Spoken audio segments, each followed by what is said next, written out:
દર વર્ષે 16 નવેમ્બરના રોજ નેશનલ પ્રેસ ડેની ઉજવણી કરવામાં આવે છે. 16 નવેમ્બર 1966ના રોજ પ્રેસ કાઉન્સિલ ઓફ ઇન્ડિયાની સ્થાપનાને મંજૂરી મળતા આ દિવસની યાદમાં દર વર્ષે રાષ્ટ્રીય પ્રેસ દિવસની પત્રકારો, મીડિયા સંસ્થાનોની સહભાગિતા વચ્ચે ઉજવણી કરવામાં આવે છે.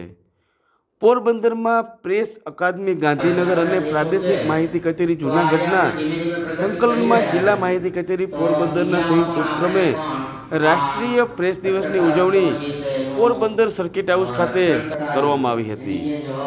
આ કાર્યક્રમના પ્રારંભે મુખ્ય અતિથિ જિલ્લા વિકાસ અધિકારી બીબી ચૌધરીએ પત્રકારોને પ્રેસ ડેની શુભકામનાઓ પાઠવી હતી.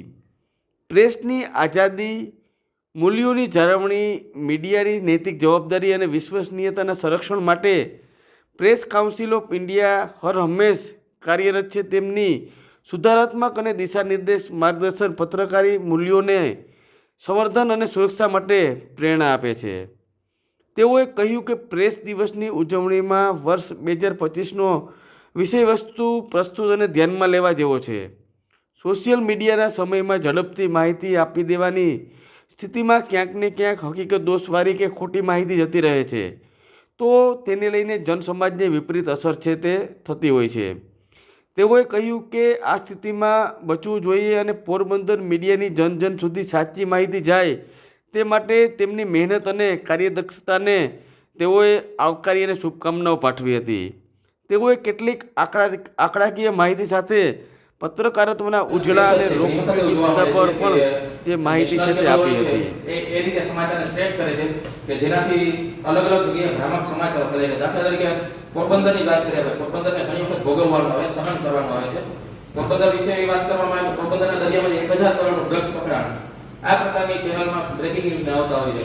હવે એ જે બ્રેક કરે છે, પોરબંદરને તમે લેવા દેવા પણ નથી. પોરબંદરથી 350 કિલોમીટર 400 કિલોમીટર કે દૂર દરિયામાં બનાવતી હોય છતાં પણ આવી જે પરિસ્થિતિમાં જે મીડિયા છે એ જ મીડિયાને બદનામ કરીને આપણા જે સમાચારો હાઇલાઇટ કરે છે, એના કારણે ભ્રામક તો થઈ પણ સાચા સમાચારો છે એ પણ લોકો સુધી પહોંચે ત્યારે પોરબંદર બદનામ થતું છે. આપણી પોરબંદરની જે પોરબંદર છે ગાંધીજીની જન્મભૂમિ છે.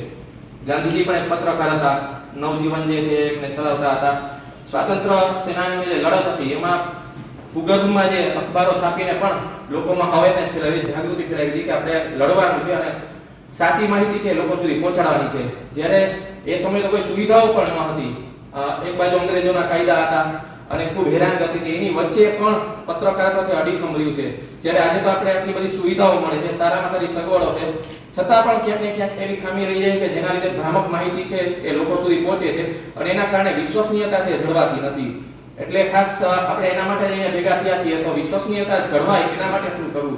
ઘણી વખત એવું બને કોઈ બ્રેકિંગ ન્યૂઝ કોઈ પ્રેસ ભરતી થઈ હોય તો ઓથેન્ટિક મીડિયા છે એમની પાસે પૂછવામાં આવે કે આ લોકોએ પ્રેસ ભરતી કરી છે એ સાચી છે. ઘણી વખત અમને ફોન આવે કે આ લોકો પ્રેસ ભરતી કરી, આ સમાચાર છે સાચા છે. એટલે આપણી વિશ્વસનીયતા જળવાઈ રહે એ રીતે આપણે સમાચાર છે પ્રકાશિત કરવા જોઈએ. અને ખાસ તો જે ભાવિ પત્રકારો છે, જર્નાલિઝમનો જે અભ્યાસક્રમ છે, હું એવું માનું છું કે પત્રકારત્વનો જે અભ્યાસક્રમ છે એમાં પણ આ બાબતને સામેલ કરી અને ભ્રામક માહિતી છે એની સામેના કાયદાઓ, એનાથી બચવા માટે શું કરવું અને લોકો સુધી માહિતી છે એને બ્રેક મારવા માટે શું કરવું જોઈએ. મેડમ જે બધી માહિતી આપી તો એનો પણ એક અભ્યાસક્રમમાં સમાવેશ થવો જોઈએ એવું માનું છું. પત્રકારત્વનો જે જર્નાલિઝમનો અભ્યાસક્રમ છે એમાં માત્ર બદનક્ષીના કાયદા અને એવા ચીલાચાલુ જે માહિતીઓ છે જે વર્ષો જૂની એ જ અભ્યાસક્રમમાં સામેલ છે. તો અત્યારે AI ના અને જે ડિજિટલ યુગ છે તો એમાં એ પણ સામેલ થાય અને એના દ્વારા લોકોને પણ, પત્રકારોને પણ નવો માર્ગદર્શન મળે અને જે ઉઠતી પેઢી છે આપણી એને પણ જાણકારી મળે. તો એના માટે પણ આ ખૂબ જરૂરી છે. એટલું કહીને મારી વાત વિરામ.